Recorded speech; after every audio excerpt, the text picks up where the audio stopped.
هذا البرنامج برعاية شخصيات ناجحة.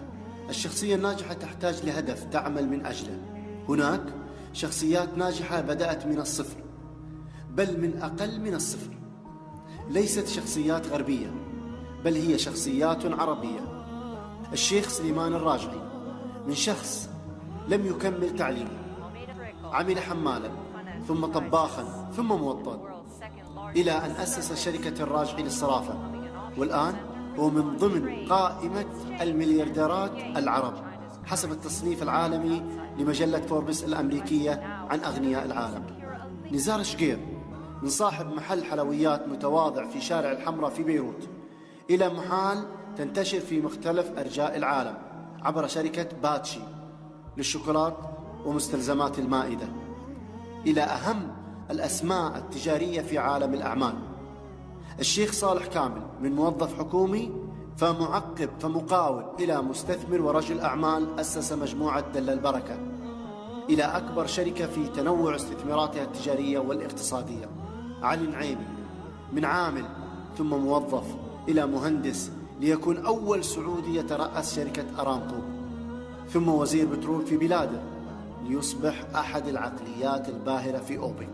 رامي أبو غزالة من مديونيات وخسائر مالية وأزمة كمبيالات إلى مشغل مطاعم ناجح، عمل بنفسه وخلع الثوب ولبس زي المطاعم، إلى صاحب سلسلة مطاعم البيك التي صنفت من ضمن أكثر 10 ماركات تجارية رضا بين السعوديين، وأفضل مطاعم الفاست فود في العالم كما صنفته CNN. أحمد زويل من تلميذ يدرس في مدينة دمنهور بجمهورية مصر العربية حيث بدأ حياته، ثم محاضر يلف العالم، ثم عالم يفوز بجائزة بنيامين فرانكلي ويكتشف الفيتو ثانية، ثم جائزة نوبل في الكيمياء ليكون أول عالم عربي مسلم يفوز بتلك الجائزة في الكيمياء. طلال أبو غزالة من لاجئ فلسطيني يعيش في لبنان حياة المخيمات إلى أبرز رجال الأعمال وصاحب مؤسسة أبو غزالة العالمية التي يعمل في خدمتها ما يقارب 2000 مهني من خلال 72 فرعا بالإضافة إلى 150 مكتب تمثيل يغطي كل المدن الرئيسية في العالم.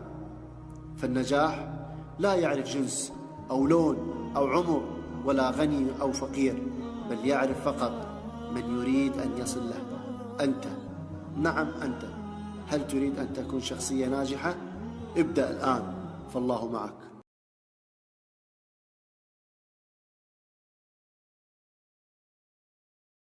سعادة الأستاذ ياسر بكر المحامي المعروف، الله يسعد أوقاتك يا سيدي. أهلين ومسيك بالخير ويسعد أوقاتك.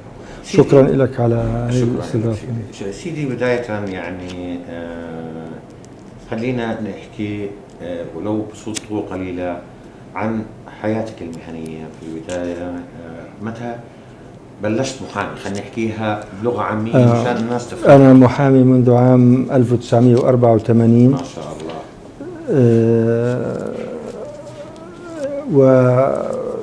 ومتخصص في التأمين وفي التحكيم وفي معالجة الدين المتعثر، وأيضا عموما يعني تخصصي ضمن النطاق الدعاوى الحقوقية بشكل عام. يعني ما شاء الله خبير. ان شاء الله يعني الحمد لله. سيدي انا 84. نعم. احنا الان بال 2015. نعم. بهالفتره هاي لو بدي يعني نضع الأردن في تشريعات استثمارية، خلينا نقارن ما بين التشريعات القديمة والتشريعات الحالية. يعني حقيقة الأردن كان يتميز بتشريعات مميزة وعلى مستوى جيد، معظمها كان معد في حقبة الخمسينات. معظم قوانين كانت صادرة بال 53 54 صار عليها تعديلات. بالفترة الأخيرة في ال 15 سنة الأخرانيات، ال 15 سنة الأخيرة تقريبا، القفزات الاقتصادية التي مرت بها البلاد والتطور اللاي أصبحت هذه القوانين قاصرة عن استيعاب كل المستجدات التي طرأت. الأمر الذي اقتضى إحداث التعديل تعديل على القوانين، وحقيقة تم إنجاز قوانين كثيرة. ولكن لو عملنا نوع من المقارنة ما بين، أنا أعتقد قوانين فترة الخمسينات كانت مدروسة أكثر لغة وقوة وصراحة بالمعنى القانوني. القوانين الحديثة أصبح القانون يصدر سنة سنتين عليه تعديل ثغرات كذا. عندنا قوانين تعدلت، ولكن نتمنى فعلا أن يعاد دراستها كلها من جديد على الصعيد القانوني من حيث القوة والحسم القانوني. يعني هذا كقضايا فنية. عندنا قوانين بدأت تعالج العديد من المشكلات. قبل اللقاء حكيت لي انه المستثمر اول ما بيسأل نعم. بيسأل عن شغلته. هو حقيقة المستثمر عندنا بيسأل عن شغلته، سرعة الوصول إلى حقه. صح. وهي من القضايا طبعا اللي هي انه إطالة أمد التقاضي.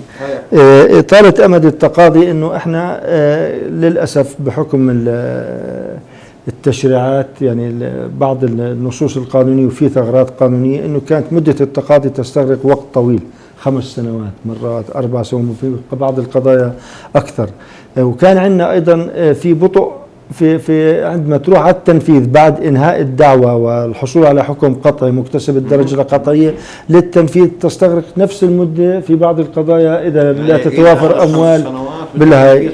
طبعا لأنه عموما القوانين فيها يعني بعض الثغرات التي تتيح دائما للجهة المحكوم عليها أو المدعى عليها أن تلجأ إلى استخدام ممارسة حقها في طرق الطعن بشكل عام، وبحكم حجم القضايا الموجود والأعباء اللي هي تستغرق وقت أكثر. يعني من خلالك، يعني أنت خبير يعني في نعم. ما شاء الله عليك، تحظى باهتمام الآخرين أيضا.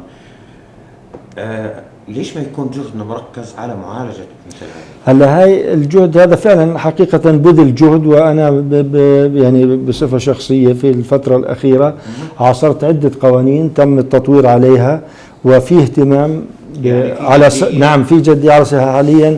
تم تعديل قانون التنفيذ، وأعتقد أنه المشروع في ديوان التشريع بصدد عرضه على مجلس النواب، ويتم حاليا عرض تم تعديل أيضا اقتراح تعديلات على قانون أصول المحاكمات وبصدد أيضا عرضه، وفي قانون العقوبات حتى. ففي العديد من القوانين على صعيد القضائي يبذل عليها جهد، يعني تقريبا يعني انتم يعني الامور ماشيه بجديه نحو. انا اعتقد على الصعيد القضائي ما يتعلق ويحكم العمليه القضائيه تشريعات قريبه جدا راح تكون، وبتكون بتصور يعني جيده، مؤشر جيد. طبعا بشرى خير ان شاء الله، ان شاء الله، لانه التعديل حتى يعني اختصرت العديد من الاجراءات. سيعتمد إذا طبقت أخذ بالتعديلات المقترحة سيعتمد العنوان الوارد في دائرة الأحوال المدنية كعنوان صالح للتبليغ، حتى يعني قطع الطريق على كل من يستغل لها. لأنه نعم، لأنه بالنتيجة يعني القضاء مرتبط بسرعة الوصول للحق، مهمة مرتبطة بهيبة، بتكريس مفهوم هيبة الدولة وتكريس مفهوم انه ده احنا دولة قانون برضه بالنتيجة. هذا اللي بيهمنا يعني. سيدي انا بدي اوصل معك لنقطة معينة الان اللي هي يعني احنا بنعرف انه في انتخابات للنقابه، بنعرف انه نقابه المحامين من اقوى النقابات ومن اقدم النقابات الموجوده بالاردن. انا كمواطن، نقابه المحامين خط دفاع اول عني معروف. لكن انتم كمحامين انتم اللي بتصوتوا للعضويه ولا الرئاسه. ماذا مطلوب من المحامي نفسه؟ المحامي اللي نازل أولاً للرئاسة. أنا ما بدي بصراحة أطيل عليك السؤال هذا، لكن في ناس تأخذها وجاهة، في ناس تأخذها مهنية، في ناس تأخذها بعملية. أنا حقيقة إنه نركز، أسلط لك الضوء على بعض الجوانب المتعلقة بالعمل النقابي. أنا وجهة نظري إنه أهم نقطة فيها أولاً إحنا في خلل في المعايير التي تعتمد في تحديد الأشخاص اللي سيصوت لهم من قبل أعضاء الهيئة العامة. يعني من حيث المعايير لا تعتمد معايير مهنية وموضوعية وكذا، وإنما أحيانا وللأسف تتم معايير جهوية وشخصية وهذا الحكي ينعكس على النتائج، وهذا نرفضه لأنه لا يليق أعتقد بنخبة واعية بمحامين يعني بشريحة معينة. هذا واحد. النقطة الثانية اللي هي إنه إحنا العمل النقابي إنه يتم النظر له كأنه حاليا أصبح إنه كأنه نوع من أعمال الوجاهة، وهذا الحكي أيضا لا غير، لأنه العمل النقابي هو ملتصق بالحقوق يعني وبتعزيزها وتطويرها بدنا نوضح فكرة أكثر سيدي يعني اعذرني. العمل النقابي يعني من نوع من النضال المدني للمشاهد إنه مش مقتصر على المحامين، هو على جميع فئات الشعب، لأنه إذا طور القانون عنا وجدنا نقابة قوية. هو الأداء النقابي بنعكس على الناس وثقة الناس. مهنة المحاماة مهمة، احنا يعني مهمة في نشر الوعي القانوني بين الناس. يعني احنا للأسف احنا كنقابة حاليا يعني حكينا عن تطور التشريعات ولا ما زال احنا نفتقر إلى مشروع مهني ينتقل بالمهنة إلى آفاق المستقبل، يعني يستوعب كل هالمستجدات اللي موجودة على الواقع. ما عندنا مشروع مهني كنقابة، عندنا بنعدل هون بنعدل هون ضمن إطار يعني غير مدروس. أيوة ضمن إطار غير مدروس. اثنين النقابة حاليا لا تشعر إنه إلها دور حقيقي حتى في التشريعات الجديدة، يعني كرأي على الأقل كمشورة، هي لا تشريعيا ما إلها بس كرأي ومشورة مفروض تكون موجودة النقابة كجهة يؤخذ توصياتها. كيف بدنا نرجع نقابة المحامين يعني إرجاعها من خلال يعني إيجاد يعني هذا أولا الحفاظ على استقلالية النقابة، تعزيز حصانة المحامي وتفهم الجهات الأخرى أن المحامي ما بيعمل لحاله، ويعني الجهاز القضائي يمس عمله، الدوائر الأمنية، دوائر الأراضي، الموظفين، فهذه الدوائر كلها يجب أن تستوعب دور المحامي، وهذا يرتقي بالمهنة ويعزز مفهوم الأردن كدولة مؤسسات وقانون، وهذا ما نطلبه. فهي القصة لا تقع على عاتق المحامين لوحده. المحامي أنا بدي حصانة بدك، بس برضه بدي أنا لما براجع مركز أمني براجع دائرة بدي برضه يقدر دوري إنه أنا جزء من القضاء، أنا القضاء الواقف يسمى كمحامي. فإذا ما استوعبت كل الجهات الأخرى هذا الدور للمحامي كيف سيرتقي يعني المستوى والأداء يعني طبعا. أعتقد إنه من خلال حديثك أنت وصلتنا المجتمع المدني الصحيح. نعم، النقابة أصلا هي مؤسسة مجتمع مدني صحيح. يعني هذا مهمة. فبالتالي النقابة مهما ارتقت إذا ما تعاونت أو ما وجدت تفهم من الجهات، من الجهاز القضائي، من الدوائر الأراضي، دوائر السير، دوائر الأمن، يعني كل هاي منظومة متكاملة، ومنظومة بالنتيجة تنعكس هي جزء من الدولة ومن تشريع الدولة وهيبة الدولة. فبالتالي لن تستطيع مهما كانوا يعني كأشخاص، فهي بالنتيجة القضية تصبح قضية وعي وتفهم للأدوار، فكلنا نكمل بعض، المحامي، القاضي، رجل الأمن، الموظف في موقعه، يعني كل الأطراف كلها، فهي عملية متكاملة. فكلما ارتقى الوعي القانوني كلما حسنا الصورة أجمل، وكل ما كان في أشخاص كفؤين يقوموا بدورهم في النقابات سينعكس، لانه الدور النتيجه النقابه أكيد مش بس أكيد نقابه، أكيد. النقابه بالنتيجه واجهه وطن يعني بالضبط. يعني مش شيء يعني نتامل ان شاء الله، ان شاء الله نتامل خيرا يعني ان شاء الله نتامل. هو حقيقه في عندنا كمان ايضا في حاله يعني تعاني منها النقابات اللي هي التغول على عندنا تدفق على مهنه المحاماه. تدفق عندنا 11 كليه حقوق في البلد، وعندنا بنفس الوقت المتقاعدين حاملين الشهادات. ففي ظل سوق ضيق، في ظل عدم وجود برنامج مهني يعمل على تأمين مستوى دخل، لأنه إذا المحامي ما كان مرتاح ماديا ما كان لن يعطي. فهذا كله يحتاج إلى دراسة، وحقيقة نحتاج إلى فريق عمل في النقابة يقوم على تشخيص كل هذه الحالة. كعضو مرشح إن شاء الله توعدنا في أنا مهما حملت من الأفكار لوحدي ولن أكون، ولكن أنا من ما أسعى له أنه العمل على مأسسة العمل النقابي بشكل عام حتى يكون منظم ونرتقي بمستوى الخدمة والأداء. 2 أعمل على باتجاه إيجاد برنامج مهني متكامل يعني يشخص كل الحالات ما نحتاجه، شو مستجدات، ونعالجه وندرسه تشريعيا. شو القانون القائم وشو بدنا مقترحات. ليش ما يكون في تعاون بينك وبين مجلس النواب ايضا؟ طبعا، وهذا الحكي جايك. انا بعد ما انه نكمل اعداد هذا المشروع يتم العمل معه اولا اعلاميا بنشر شو ليش بدي اعدل القانون وليش هذا المشروع. 2 بدي اشتغل مع مجلس النواب برضه لشرح القانون ومع الدولة ايضا لتكون العملية متكاملة، وحتى الرأي الاخر من خلال الصحف والهاي. وبعدين بجي انا ساعتها بنوصل لدولة المدنية لا بنكون نشتغل على عمل مؤسسي مرتب يعني. ما في حدا فوق القانون طبعا، هو هذا الصورة النموذج يعني المفروض انه ما في حد فوق القانون وان شاء الله. لا احنا الحمد لله الصورة بشكل عام مش سيئة يعني. عندنا احنا قضاء نزيه ما شاء الله، قضاءنا نزيه، القانون عندنا يعني كذا الامور. هلا احنا احيانا بتفهمنا للدور القانوني وللنص القانوني هذا اللي بيسوي الخلل، ولكن بالضبط. على صعيد التشريع والآن بالضبط. استاذنا يعني فيما لو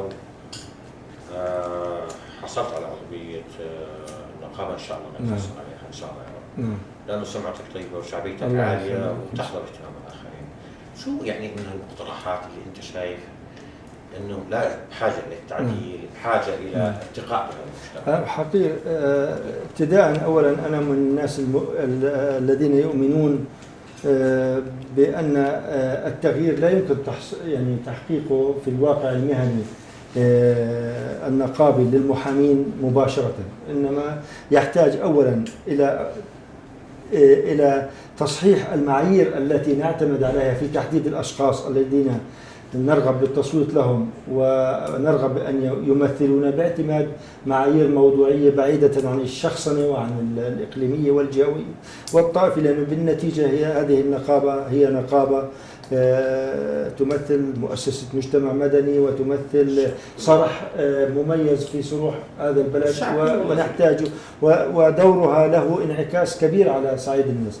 ثانيا من النقاط التي أعتقد فيها أنه أنا مؤمن أيضا بأن العمل النقابي ليس من أعمال الوجاهة، هو عمل مرتبط بالحقوق يعني، وللنقابة دور في نشر الوعي القانوني، وهو هذا العمل يحتاج إلى فكر وجهد، فهو نوع من بالنتيجة يحتاج إلى علمية، فهذا دور.